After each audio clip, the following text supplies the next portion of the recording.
Shalom, ketemu lagi dengan Serapen. Kali ini saya akan coba melanjutkan materi kita di sebelumnya mengenai ancaman disintegrasi bangsa dalam periode 1948 sampai dengan 1965. Nah, di video saya sebelumnya atau materi sebelumnya kita sudah membahas tentang ancaman disintegrasi yang berhubungan dengan ideologi. Kali ini saya akan membahas tentang ancaman disintegrasi yang berhubungan dengan kepentingan. Nah, apa saja itu? Mari kita ikuti, kita perhatikan dulu mind mapnya atau peta konsepnya. Nah, kali ini saya akan menjelaskan ancaman disintegrasi bangsa yang terjadi 1948 sampai 1965. Namun kali ini kita membahas yang berhubungan dengan kepentingan. Nanti ada 3, apa saja itu? Yang pertama ada APRA, yang kedua Andi Aziz, dan yang terakhir kita akan membahas tentang Republik Maluku Selatan.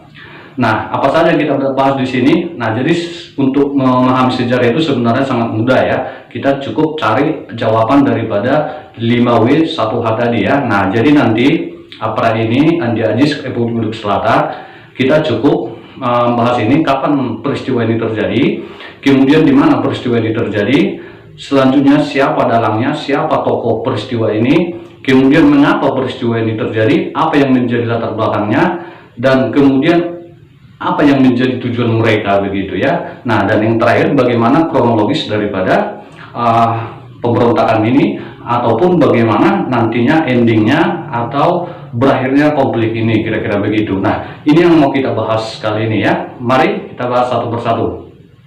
Sekarang kita masuk Angkatan Perang Ratu Adil. Nah, Angkatan Perang Ratu Adil ini terjadi di daerah Jawa Barat. Nah, ini singkatan dari Angkatan Perang Ratu Adil, terjadi di Jawa Barat pada tahun 1950. Nah, kemudian peristiwa ini didalangi oleh Raymond Westerling dan juga Sultan Hamid II. Nah, perlu kalian pahami bahwa Raymond Westerling ini adalah orang Belanda yang berkeinginan untuk tetap mempertahankan yang namanya negara federal. Nah, jadi kalau dikatakan negara federal itu negara serikat atau negara bentukan daripada Van Mook dulu ya di Indonesia ya, bahwa kita dulu itu dipecah-pecah menjadi beberapa negara begitu. Nah, itu di materi kelas 11. Nah, coba kita lanjutkan. Kira-kira apa tujuan daripada pemberontakan APRA ini? Tentu anak-anak kami sudah paham dari latar belakang tadi bahwa mereka Raymond Westerling, Sultan Hamid II ingin tetap mempertahankan yang namanya negara federal atau negara bentukan daripada Van Mook ya, negara bagian tadi ya. Nah, begitu. Nah, kira-kira dari sini mungkin anak-anak kami bisa analisa ya. Nah, mungkin supaya mereka juga bisa menjadi pimpinan di situ ya, di sana. Kemudian kita lanjut. Kita masuk ini sekilas profil tentang Raymond Westerling ya. Nah, nanti Raymond Westerling ini berhasil melarikan diri ya ke Belanda, ke luar negeri ya. Nah, kemudian dan nanti sampai di Belanda juga. Oke, kita lanjut. Kita masuk proses pemberontakan daripada APRA itu sendiri. Nah, kronologisnya secara singkat, tanggal 23 Januari 1950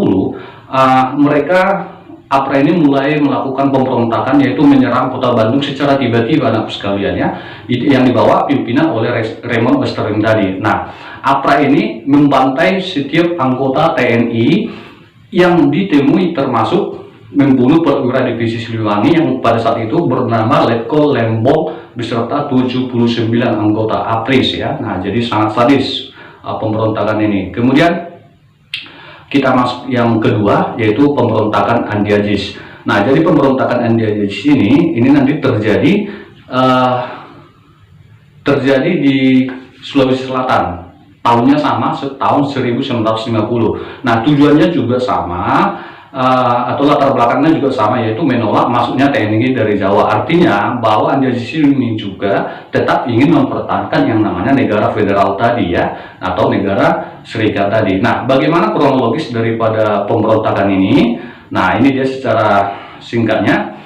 Pada bulan Desember 1949 terjadi pembentukan Angkatan Perang Republik Indonesia Serikat atau APRIS ya. Nah, kemudian dilanjut nanti di 5 April 1950 bahwa pasukan Andi Aziz menangkap beberapa anggota pasukan APRIS yang ada di Makassar dan menguasai Makassar, kira-kira begitu. Nah, selanjutnya kronologisnya tepatnya 8 April 1950 bahwa pemerintah RIS itu mengeluarkan sebuah ultimatum terhadap Andi Aziz untuk segera menyerahkan diri dan juga menghentikan pemberontakan yang dia lakukan, kira-kira begitu. Nah, pertanyaannya kira-kira apa yang menjadi ultimatum pada saat itu ya? Nah, coba kita perhatikan. Apa itu ultimatum terhadap Andi Aziz? Nah, ini dia. Dalam waktu 4 kali 24 jam, Andi Aziz harus melaporkan diri kepada pemerintah RIS di Jakarta, begitu ya.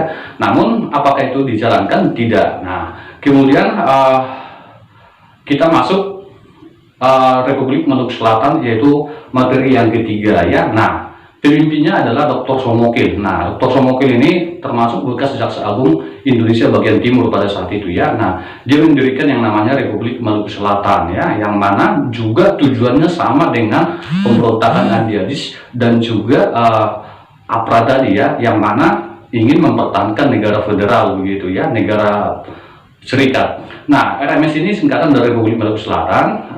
Ini dia profilnya ya, Dr. Somokil.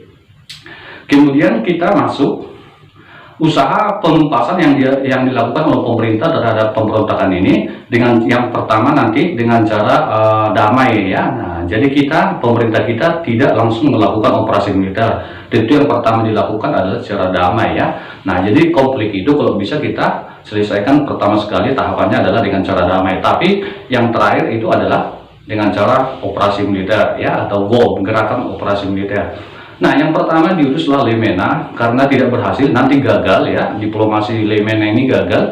Kemudian dikirimlah pasukan TNI di bawah pimpinan Kolonel Kawilarang dan menguasai Ambon itu pada tahun 1950. Dalam operasi penumpasan Republik Maluku Selatan ini, nah, gugurlah Letkol Slamet Riyadi gitu ya. Nah, begitu. Kita akhiri pertemuan ini, sampai ketemu di materi saya. Selanjutnya nanti kita akan membahas tentang masih lanjutannya, yaitu mengenai ancaman disintegrasi bangsa yang berhubungan dengan sistem pemerintahan. Nanti di sana kita akan bahas ada dua, yaitu PRRI dan juga Permesna. Nah, demikian materi ini, semoga bermanfaat. Tetap dari pembelajaran ini kita belajar bagaimana kita menjaga bangsa ini ke depannya supaya tetap kita bersatu, jangan lagi ada yang namanya disintegrasi. Demikian dari Seralpen, salam.